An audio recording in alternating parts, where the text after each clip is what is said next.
하나님의 말씀은 갈라디아서 3장입니다. 갈라디아 3장 21절부터 24절까지 읽겠습니다. 갈라디아 3장 21절부터 읽겠습니다. 그러면 율법이 하나님의 약속들과 반대되는 것이냐? 결코 그럴 수 없느니라. 만일 능히 살게 하는 율법을 주셨더라면 의가 반드시 율법으로 말미암았으리라. 그러나 성경이 모든 것을 죄 아래 가두었으니 이는 예수 그리스도의 믿음으로 말미암는 약속을 믿는 자들에게 주려 함이라. 믿음이 오기 전에 우리는 율법 아래에 매인 바 되고 계시될 믿음의 때까지 갇혔느니라. 이같이 율법이 우리를 그리스도께로 인도하는 초등교사가 되어 우리로 하여금 믿음으로 말미암아 의롭다함을 얻게 하려 함이니라. 아멘. 이 갈라디아서 이 3장에 이르러서요, 이 율법을 설명하기 직전의 이야기입니다. 오늘 읽은 본문 21절에 그러면 율법이 하나님의 약속들과 반대되는 것이냐? 이렇게 묻습니다. 왜냐하면 이 앞의 이야기는 아브라함이 믿음으로 의롭다함을 얻고 그 아브라함의 그 이삭에 대한 이야기죠. 그 이삭을 그리스도라고 설명을 해요. 그렇게 설명한 다음에 이 율법이 주어졌을 때 그 이야기를 설명하면서 이 율법이 지어진 것은 17절에 보면은 우리 16절, 17절을 한 목소리를 읽겠습니다. 16절입니다. 이 약속들은 아브라함과 그 자손에게 말씀하신 것인데 여럿을 가리켜 그 자손들이라 하지 아니하시고 오직 한 사람을 가리켜 너의 자손이라 하셨으니 곧 그리스도라. 내가 이것을 말하노니 하나님께서 미리 정하신 언약을 430년 후에 생긴 율법이 폐하지 못하고 그 약속을 헛되게 하지 못하리라. 지금 사도 바울이 이 아브라함에게 약속하신 것이 그 약속한 그 자손이 한 명이라는 거죠. 그 한 명이 그리스도라는 거예요. 하나님이 아브라함에게 약속을 한다는 거예요. 약속을. 근데 한 사람을 가르쳐 너의 자손이라고 말했다는 거죠. 그게 그리스도였었다는 거예요. 하나님이 아브라함에게 약속하셨던 그 자손 한 명이 그 이삭에 대한 설명이 그리스도라는 거예요. 그러면서 17절에 우리가 읽은 것이 하나님께서 미리 정하신 언약을 430년 후에 생긴 율법, 그 이후에 430년 이후에 생긴 율법이 폐하지 못한다는 거예요. 그 약속을 헛되게 하지 못하리라. 이 갈라디아서의 이 율법에 대한 이렇게 설명을 하니까는 우리가 오늘 읽은 본문의 21절에 그러면 이 율법이 430년 이후에 생긴 율법, 그 이삭에 대해서 약속한 그것이 그리스도라고 설명을 하면서 약속을 한 다음에 430년 이후에 그 이후에 430년 뒤에 이 율법을 주셨는데 이 율법이 하나님의 약속들과 반대되는 것이냐라고 질문합니다. 이 율법이 하나님의 약속들과 반대되는 것이냐?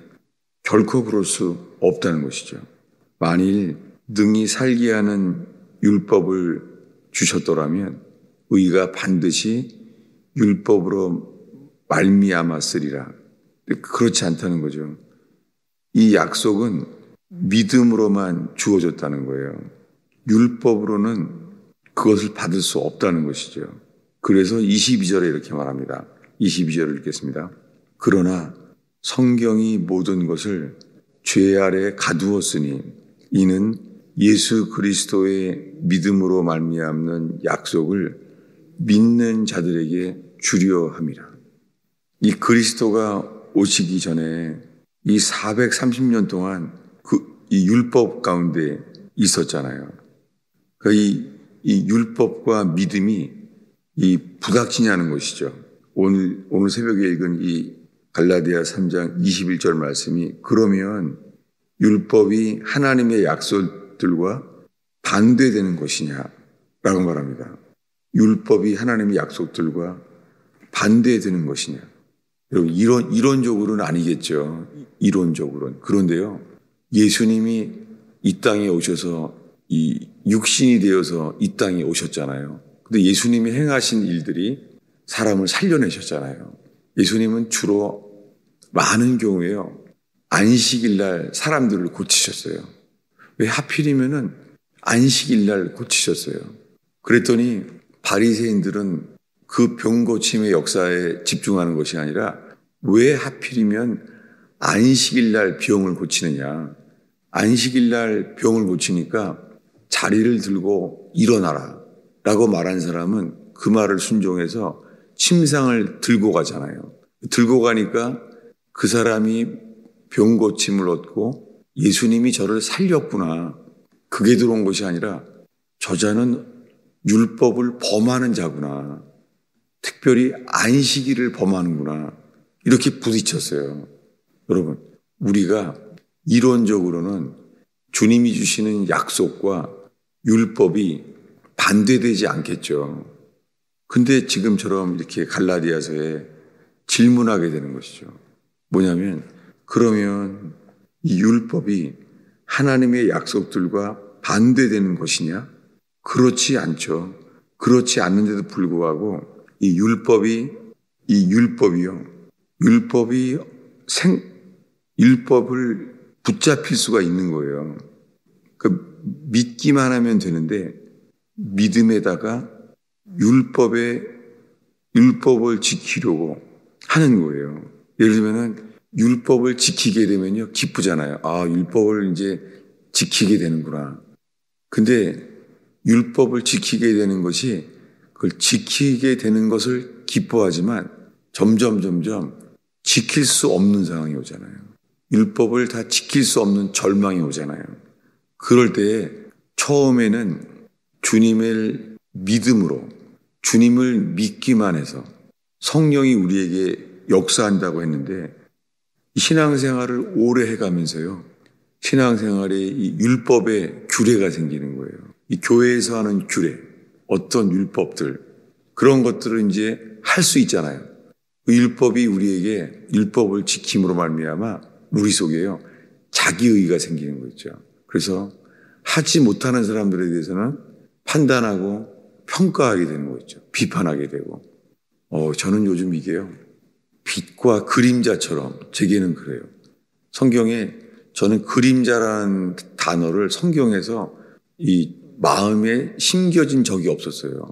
근데 요즘은 왜 그 율법을 설명하던 사도 야고보가 주님은 회전하는 그림자도 없으시니라. 왜 그림자를 얘기했는지가 이제는 마음에 철렁해요. 왜 그러냐면 우리가요. 믿음의 주여 온전케 하시는 주님만 바라보면은 괜찮은데요. 풍랑 위에 있는 주님을 바라볼 때는 물에 빠지지 않지만 풍랑을 보는 순간 물에 빠진 것처럼 주님을 바라볼 때는 그 물에 빠진다는 법칙을 뛰어넘어서 무리를 걷잖아요. 이건 믿음이죠. 무리를 걷게 되는 것은 우리가 하는 게 아니라 주님만이 하실 수 있잖아요. 근데 베드로가 알게 된 것은 풍랑을 보는 순간 육체의 법칙 안에 빠져버리잖아요. 물에 빠지잖아요.